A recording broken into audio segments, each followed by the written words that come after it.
की शुरुआत एक काफी पुराने घर को दिखाने से होती है जो काफी सुनसान जगह पर था। हाल ही में यहाँ एक फैमिली रहने के लिए आई थी। फैमिली में कपल था, हस्बैंड वाइफ और उनकी बेटी। अब उनकी बेटी को अजीब महसूस हो रहा था। अकेले सोने से वो डर रही थी क्योंकि उसका कहना था कि यहाँ कोई बुरी ताकत जैसे कोई शैतान, डीमन वगैरह है। पर थोड़ी ही देर में उसकी मॉम आकर उसे समझाती है कि बेटा आराम से सो जाओ, ओके, यहाँ कोई बुरी ताकत नहीं है, ये बस तुम्हारा वहम है। उसकी बेटी मान गई। तब उसकी मॉम यहाँ से चली गई। अब बच्ची सोने की कोशिश तो करती है पर उसे नींद ही नहीं आ रही थी। वो किसी सोच में पड़ी हुई थी कि तभी अचानक उसके कमरे का दरवाजा अपने आप ही खुल जाता है। उसे ये चीज अजीब लगी। वो उठी और फिर से दरवाजा बंद कर देती है। पर हैरत, एक बार फिर वो दरवाजा खुल गया और अब जब बच्ची ने झांक कर देखा तो वहाँ एक बहुत बड़ा खतरनाक डीमन शैतान था जिसकी डरावनी लाल आंखें थी। उसे देखकर बच्ची डर गई और फिर अगले ही पल डीमन उस पर हमला कर देता है। उसने बच्ची को टांगों से पकड़ लिया और खींच कर अपने साथ ले जाता है। दरवाजा बंद हो गया। हम बस बच्ची की चीखों की आवाजें ही सुन पाते हैं। मगर हैरत, अगली सुबह बच्ची दोबारा आ गई। वो जब किचन में गई तो उसके डैड उसे नाश्ता करने को कहते हैं। पर बच्चे जिसके हाव भाव पूरी तरह बदल गए थे, वो चाकू उठाती है और अपने डैड की पीठ पर वार कर देती है। उसने 2-3 बार चाकू मारे जिससे वो नीचे गिर गई। मगर बच्ची तो इतनी खतरनाक हो गई थी कि वो अभी भी नहीं रुकती। वो उनके ऊपर बैठ गई, बार बार चाकू से वार करती रहती है जिससे दर्दनाक उनकी मौत हो जाती है। अब जब उसकी मॉम बाहर आई तो ये भयानक नजारा देखकर काफी डर गई। उनके ये देखकर होश उड़ जाते हैं कि उनकी बेटी को डीमन ने पोजेस्ड किया हुआ है, यानी उसके अंदर शैतान ने आकर अपने कंट्रोल में कर लिया है उसे। वो बहुत भयानक लग रही थी। उसकी आंखें काली हो गई थी, चेहरा सफेद पड़ गया था और मुंह से खून आ रहा था। और अब वो गुस्से में आकर अपनी मॉम को भी चाकू दिखाती है। मॉम काफी घबरा गई और अब बच्ची उठी। उसने अपनी मॉम पर भी हमला कर दिया। वो तड़पने लगी।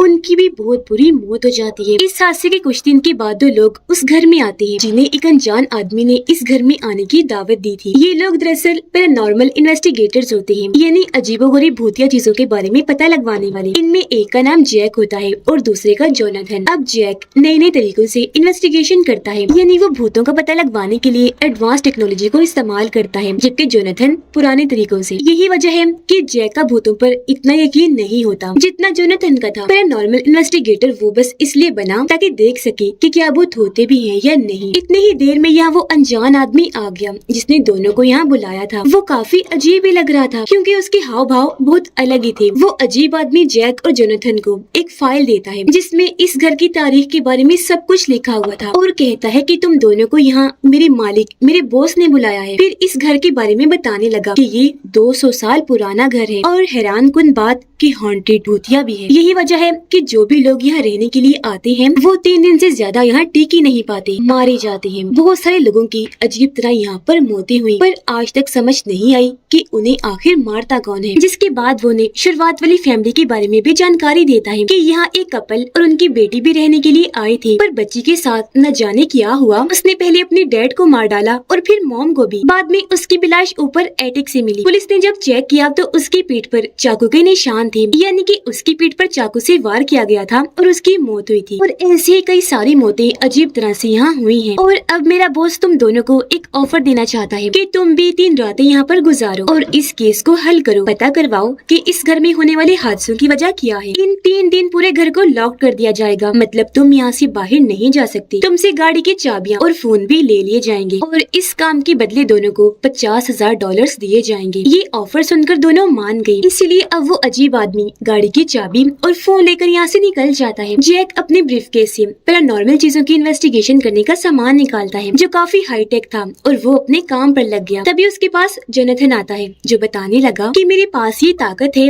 मैं भूतों को देख सकता हूँ और इसी तरह मैं अपनी इन्वेस्टिगेशन करता हूँ। जैक कहता है कि मेरा यकीन साइंस पर है और मैं अपने नए नए तरीकों से ही भूतों का पता लगवाता हूँ। जिसके बाद दोनों अलग अलग होकर पूरे घर की छानबीन करने लगते हैं। जोनाथन जब एक कमरे में गया तो वहाँ एक साइकिल अपने आप ही चलने लगती है, जो देख वो थोड़ा डर जाता है। उधर जैक अपना सामान लेकर उस कमरे में आया जहाँ उस बच्चे की मौत हुई थी, पर उस कमरे का दरवाजा अपने आप ही खुल गया। जैक जैसे दरवाजे को बंद करने गया वो खुद ही जोर से बंद हो जाता है। इससे उसे अजीब तो लगा, पर वो नजरअंदाज करके अपने डिवाइस को देखने लगता है जिस पर फ्रीक्वेंसी अपने आप ही बढ़ने लगती है। और ये देखकर तो वो काफी हैरान रह गया क्योंकि इतनी ज्यादा फ्रीक्वेंसी होना मुमकिन ही नहीं था। फिर जब वो नीचे आने लगा तो उसे कुछ आवाजें सुनाई देने लगती है। आवाजों का पीछा करते हुए वो कमरे के बाहर आ गया, पर जैसे अंदर जाने लगा उसके पास जोनाथन आ जाता है और उसे वहाँ से अपने साथ ले गया। जोनाथन उसे एक गन दिखाता है जो उसे घर के एक कमरे से मिली थी और अब ये दोनों इस गन को अपनी हिफाजत के लिए साथ रख लेते हैं। रात को जोनाथन अपने आसपास मोमबत्तियां जलाकर बैठ गया। उसने हर जगह पर एक जादुई पाउडर भी डाल दिया था, जिससे अगर आसपास कोई भूतिया चीज हो तो वो जल्द सामने आ जाएगी। और टेबल पर सामने वो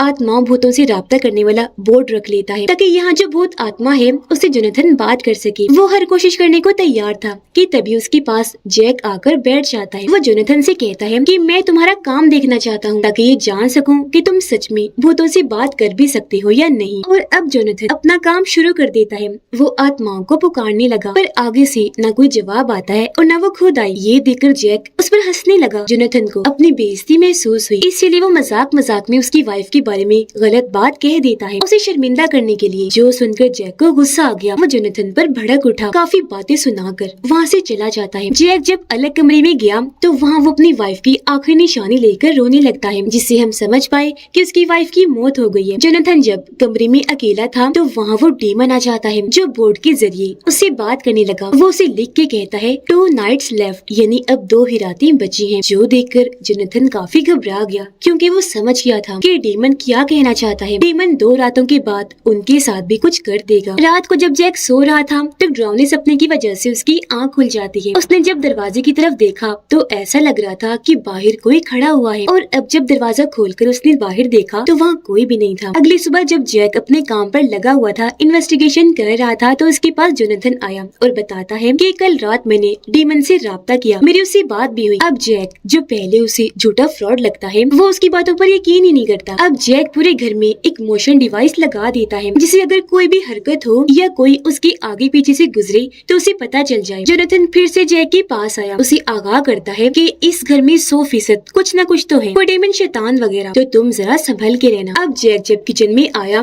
तो उसे ढेर सारी मक्खियां नजर आती हैं, जो एक जगह पर बैठी हुई थी, और ये चीज उसे काफी अजीब लगी, क्योंकि वहाँ पर कुछ ऐसा नहीं पड़ा हुआ था कि मक्खियां आती। फिर तभी वो वहाँ छोटी बच्ची की आत्मा को देखता है, जो बहुत डरावनी लग रही थी, बाल खोलकर अजीब तरह से खड़ी हुई थी, और अब अचानक वो भागने लगी। जैक भी उसके पीछे पीछे भागता है, पर तब तक बच्ची की आत्मा वहाँ से गायब हो चुकी थी। उसे घबराया हुआ देखकर जोनाथन उससे पूछता है कि तुमने क्या देखा। जैक बताता है कि मैंने एक छोटी बच्ची की आत्मा को देखा। ये सुनकर जैक उसे शुरुआत वाली छोटी बच्ची की लाश की तस्वीर दिखाता है और पूछने लगा कि यही वो बच्ची थी, जिस पर जैक हाँ बोलता है। और अब इन्हें एक कमरे से आवाज सुनाई देती है। ये जब वहाँ चेक करने गए तो छोटी बच्ची की गुड़िया वहाँ पर पड़ी हुई थी, जिसे मोड़कर वहाँ फेंका गया था, और सबसे चौंका देने वाली बात कि उसका सर काटा गया था और गर्दन वाली जगह से खून निकल रहा था। ये देखकर जैक ने गुड़िया को हाथ लगाया और अब उसके होश उड़ गई, क्योंकि गुड़िया पर लगा हुआ खून एकदम ताज़ा था। जो देखकर आखिर जैक को यकीन हो गया कि ये घर सच में हॉन्टेड भूतिया है, यहाँ आत्माएं भूत वगैरह भी लाजमी है।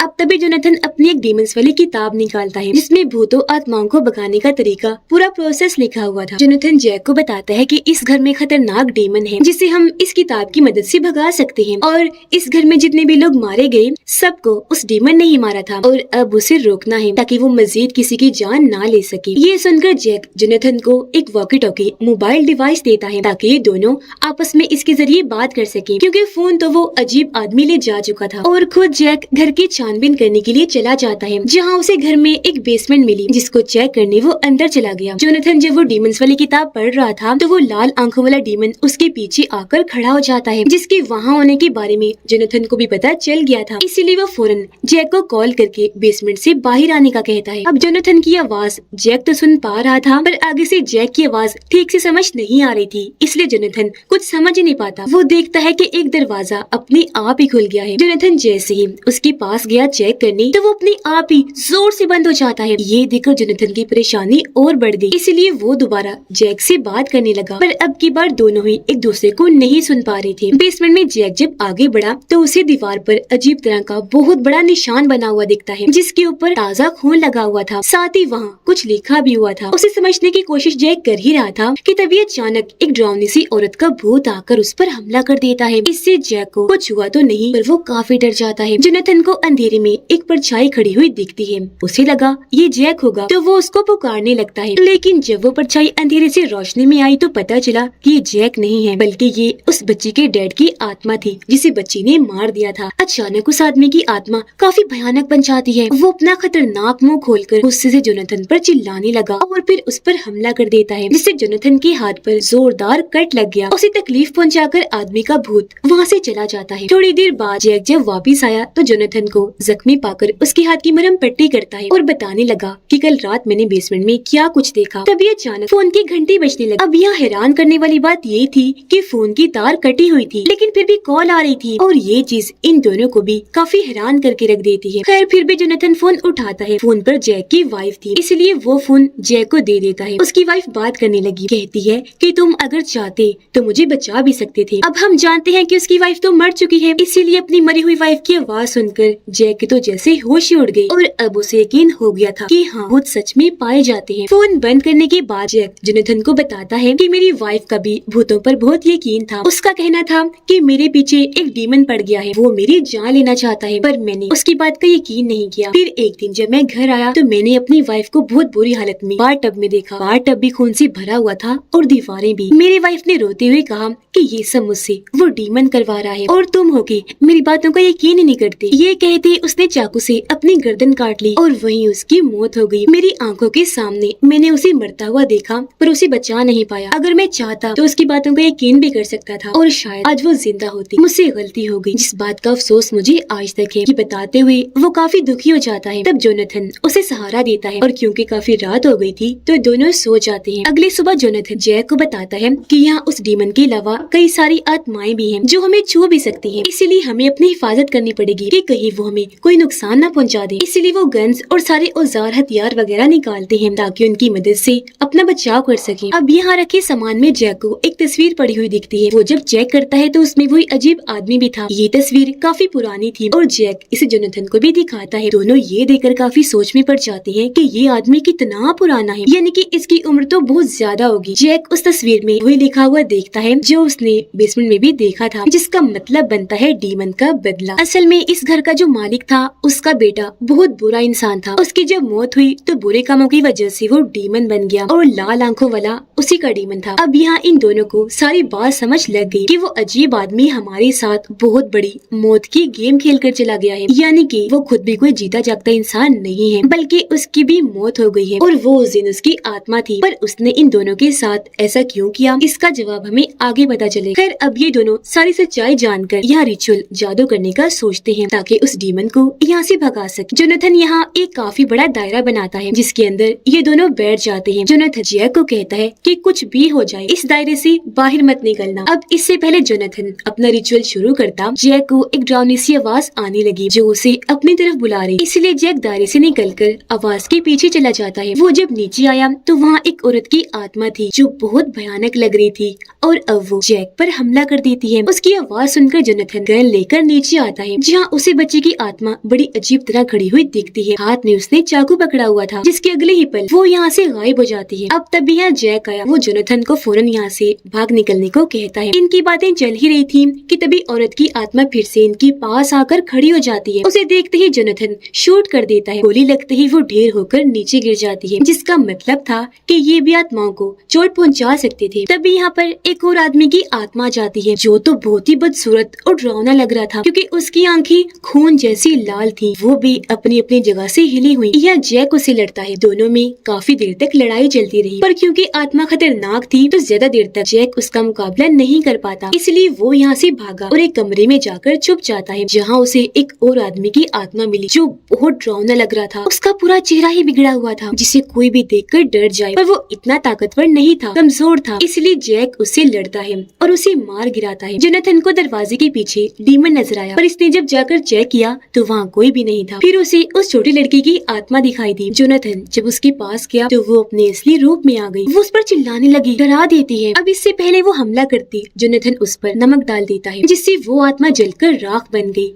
और वहाँ से खत्म हो जाती है, जिसके बाद वो वापस आ गया रिचुअल करने के लिए। उधर जैक एक कमरे में अपनी वाइफ को देखता है जो रो रही थी, पर अगले ही पल उसकी वाइफ भी डीमन बन जाती है और उसका रूप एकदम बदल गया, लाल आंखें, खून में लथपथ, और अब वो हंसने लगी। जैक को चिढ़ाने के लिए कहती है कि तुमने मुझे नहीं बचाया। अब जैक समझ गया कि ये सब उस डीमन की चाल है, इसलिए वो उसे क्रॉस दिखाता है, जिससे डीमन को तकलीफ होने लगी और वो यहाँ से भाग जाता है। अब जैक जोनाथन के पास आ गया और ये दोनों मिलकर मंत्र पढ़ने लगते हैं, जिससे वहाँ हेल यानी जहन्नुम का दरवाजा खुला, जो देखकर डीमन वहाँ आया और उस हेल के रास्ते चला जाता है। ये देखकर जोनाथन को लगा कि डीमन यहाँ से जा चुका है, पर अब जब उसने जैक की तरफ देखा तो उसकी होश ही उड़ गई, क्योंकि अब डीमन उसके अंदर आ चुका था। वो अपना कंट्रोल खोकर जोनाथन पर हमला कर देता है, उसका गला दबाने लगा। अब कैसे भी करके जोनाथन को अपनी जान तो बचानी ही थी, इसीलिए वो चाकू लेकर जैक पर हमला करके उसकी जान ले लेता है और फिर घर से बाहर आ गया। वो जाने ही लगा था कि तभी उसके पीछे वो डीमन आकर खड़ा हो गया। कहता है जोनाथन इतनी जल्दी हार मान गई।